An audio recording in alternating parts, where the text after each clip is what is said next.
Hi, it's Dorothy Guining with Scrapbooking Quebec. Today I'm going to show you how to make a fast and easy page, and in real time this should only take between 30 and 45 minutes. I'll give you step-by-step instructions, and measurements for photos and page parts will be written on the screen. That helps. This is a total stash bust. I'm using a bunch of mixed up collections from the Hip Kit Club, Pink Paisley, Chamel, Maggie Holmes, and then some. It's all old stuff.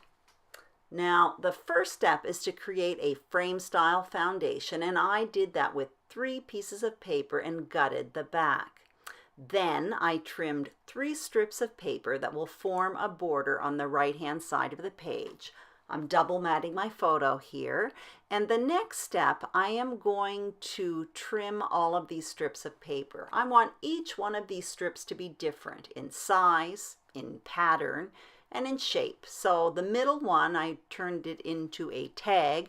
I used a tag punch, but you can simply snip the ends of the strip of paper to create a tag.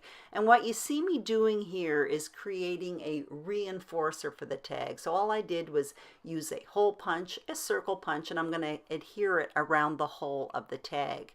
Now I'm going to adhere these 3 strips of paper to the right-hand side of the page, and the 2 of the strips are going to be adhered right to the top, and the tag I decide to bring down a bit. I'm just making sure that I'm adhering them straight, because if one is crooked, then the others will follow. And you're going to notice that pink one there, I cut it in the middle simply because the only pink paper I had was what I used in the foundation page. So I gutted the back of it, and I'm using what was inside. But as you can see, that space will be covered up by my photo. Now, once that placement's down, it's time to place the journaling spot as well as the title. So I'm using just a graph paper card from Project Life for my journaling box, and I'm going to mat it in that pink paper.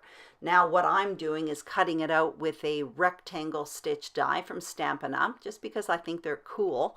But obviously if you don't have that tool, all you have to do is cut yourself a journaling box.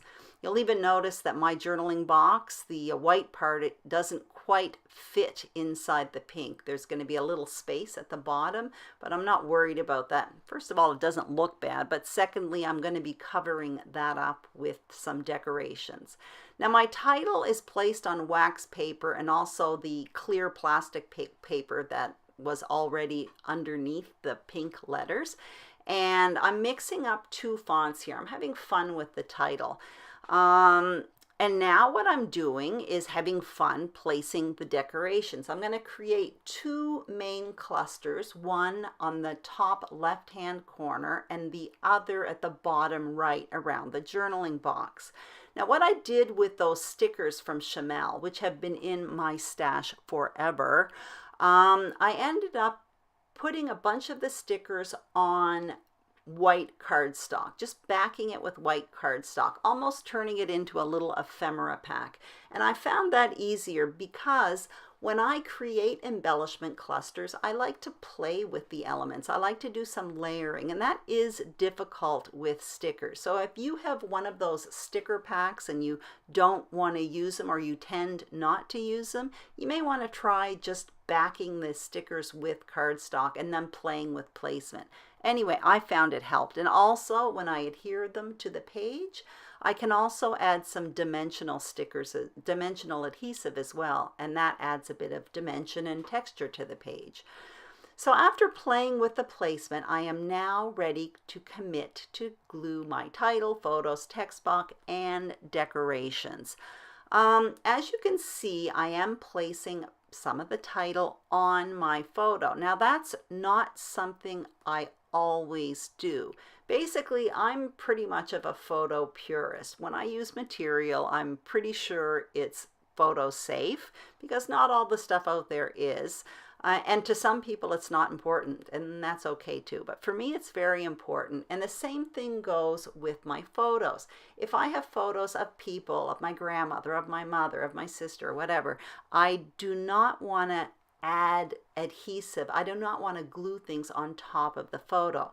But it is fun to play with photos, and in this case, when I have photos of my pet or when I have photos of landscape and things like that, that's when I permit myself to play a bit more.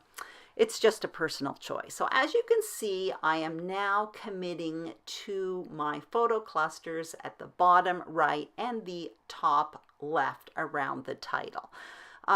These decorations that I haven't touched, these stickers that I haven't touched in a few years, I actually do find they support the theme of my page. This is my cat, Lord Stanley, whom we love dearly, and he's not doing well these days. He's doing okay, but he's been diagnosed with polycystic kidney disease, so he's getting a lot of attention from us at the moment.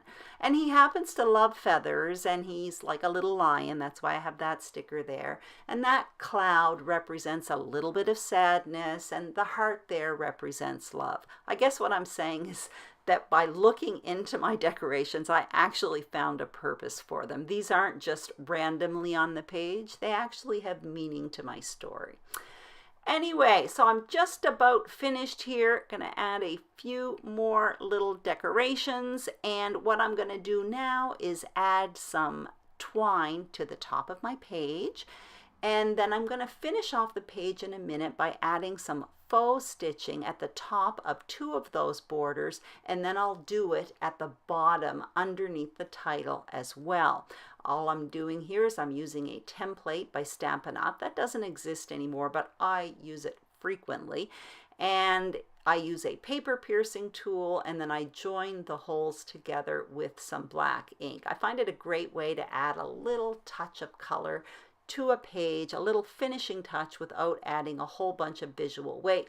You can obviously do this with hand stitching as well, with doodling, or with a machine stitching.